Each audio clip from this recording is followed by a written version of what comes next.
Hello and welcome to channel Over 9000. My name is George Anchorman, and today we will be presenting a special report on the genocide that happened in Rwanda. That's right, George. My name is Joey. Today we will look at everything relating to the event, including the history between the colliding ethnic groups, the Hutus and Tutsis, the genocide itself, and the world's response to it. George? This all began in the 1800s when there were many colonies in Africa. Many Western countries had established colonies across Africa as it was a source of cheap labor, natural resources, and market opportunities for them. However, this led to many conflicts over the boundaries of colonies. The countries met in Berlin in 1884 to organize their colonies in what became known as the Berlin Conference. They settled on the areas of their colonies. Fortunately, the boundaries were random and had no consideration of the previous ethnic group locations. This will be your area, this will be your area, and this will be my area. Even now, with independent countries, the boundaries haven't changed much. This is the source for many modern African conflicts. Germany got the area known as Rwanda. It became a well-governed country with people that shared ethnic backgrounds. Belgium received Rwanda in the aftermath of World War I. Belgian colonists divided the people into three groups: Twa, Hutu, and Tutsi. The length of the nose and the color of the eyes determined which group a person would be in.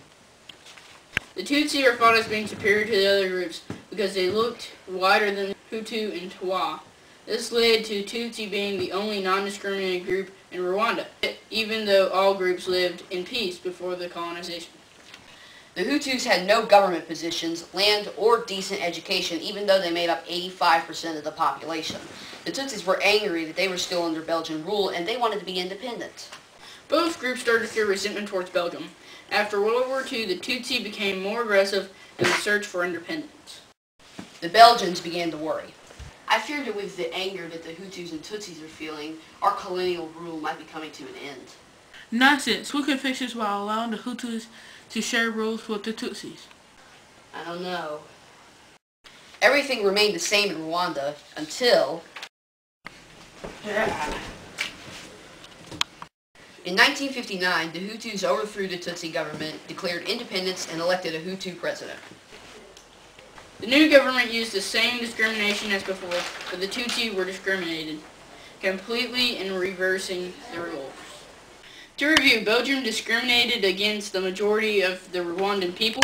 The discriminated people eventually took over the government. And the minority became the new victims. Next, we will discuss the genocide itself. George? On April 6, 1994, the president's plane was shot down. The tensions were extremely high between the Hutu and Tutsis at that point. What could have caused our president's plane to crash? Who do you think? The Tutsi rebels? On the same day, Tutsi genocide was authorized by the government, as they believed that the Tutsis were behind the crash. Military officials were everywhere and had orders to make sure that any Tutsi suffered, including torture and death.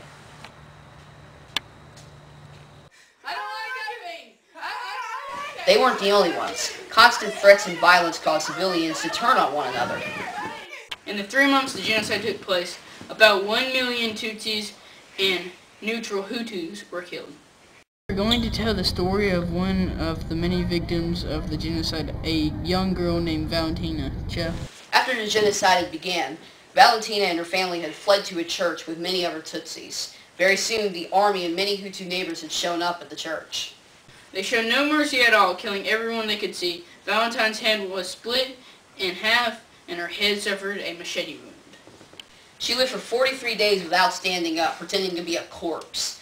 Her parents had been killed, so she was alone with several other surviving children. Along with the other survivors, she had to scavenge for food and water. Valentina survived and now lives with her aunt and several other orphans. This is only one of the many disturbing stories involving these genocides. The reason the death toll was so high is because the government did everything from giving weapons to Hutu civilians to broadcasting messages like this over the radio. Remember, the Tutsi people should be seen as cockroaches. Use whatever you can find to exterminate them. 6 different tools of genocide: assassination, death list, hate propaganda, demonizing civilian militias, and rape. To wrap this up, we'll review. The president's assassination caused the genocide, causing slightly under 1 million deaths, because the government made sure that Hutus knew to murder Tutsis. Next, we'll go over the international response to the genocide and Rwanda's post-genocide history. Joe? The time before the genocide involved many letters being sent to the UN.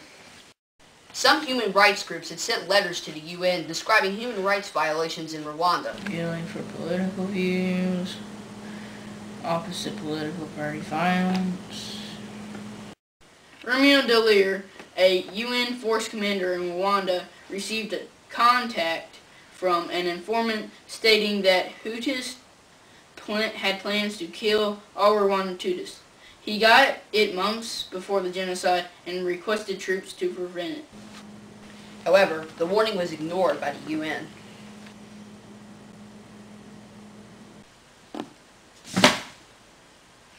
Even before the genocide, militia training happened in the open, and so did hate propaganda, but it was ignored. After the Holocaust and World War II, the UN made an agreement across the international community that they would work together to end genocide when it happens.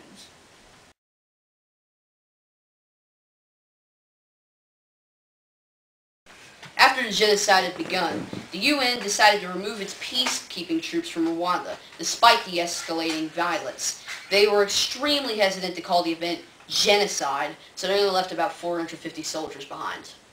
When troops left, the militias got worse. It was thought that the genocide could have ended if troops had stayed. In fact, when the 3 months were over, the UN found the international community guilty of failing to act in what was definitely a genocide.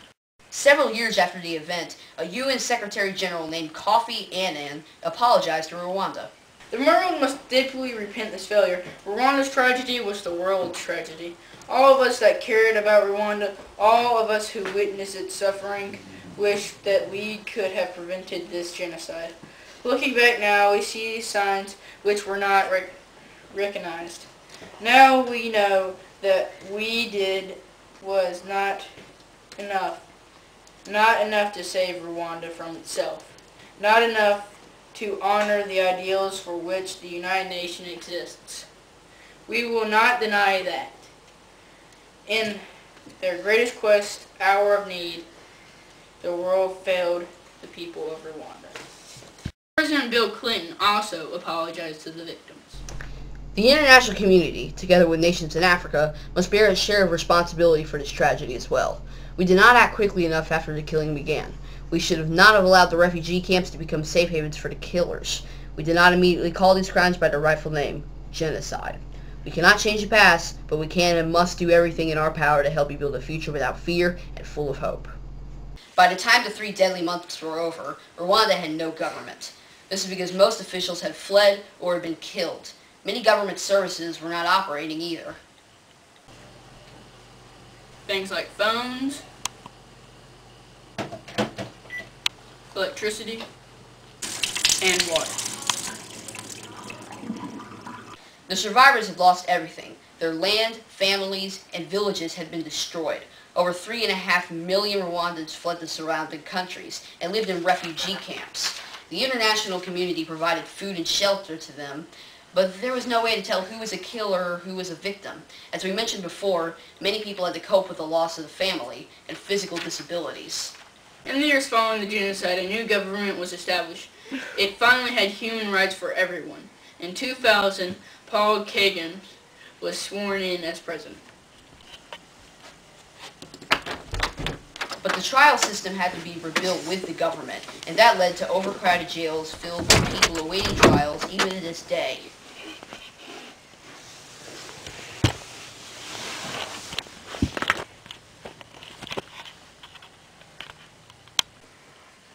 The United Nations is helping with its own trials, but not very many people have been in it.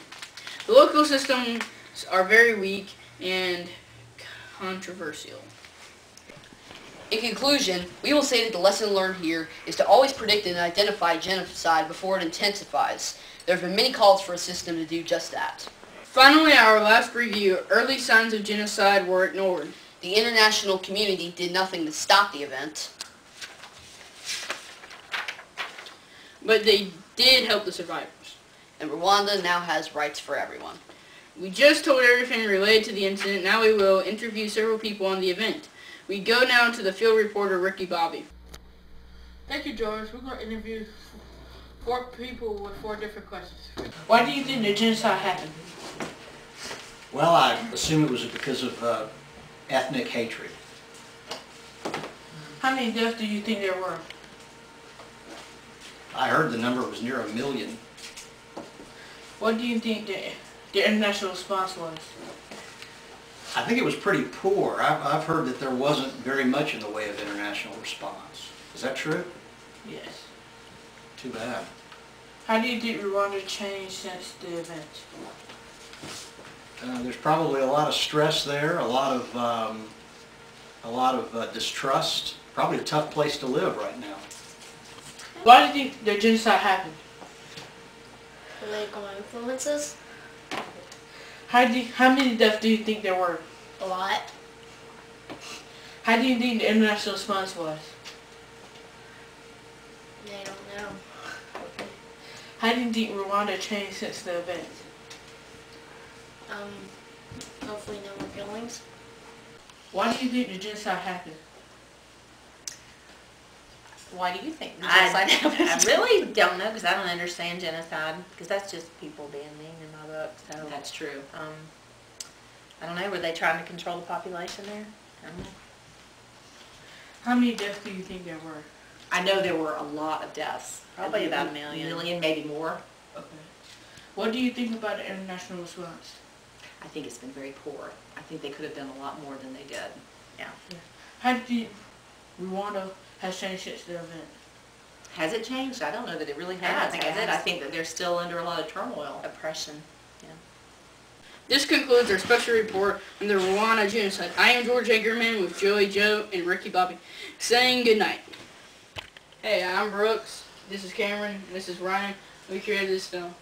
We're going to talk about what people just like you can do to prevent what happened in Rwanda from happening again in other countries. First, the people need to notice when tensions are occurring. The UN is keeping an eye open, but anyone can notice the conditions and some partitions for getting help to stop the genocide in any country. Second, if the genocide seems to start like early days of the Rwanda incident, people can fight to put troops in the country. If enough people pressure the UN, the genocide can be stopped before it starts. And lastly, people need to stay informed. If these things are taught in school, people will realize that we need to stop genocide. This can lead to even more support from the public. I hope y'all like the film. Goodbye.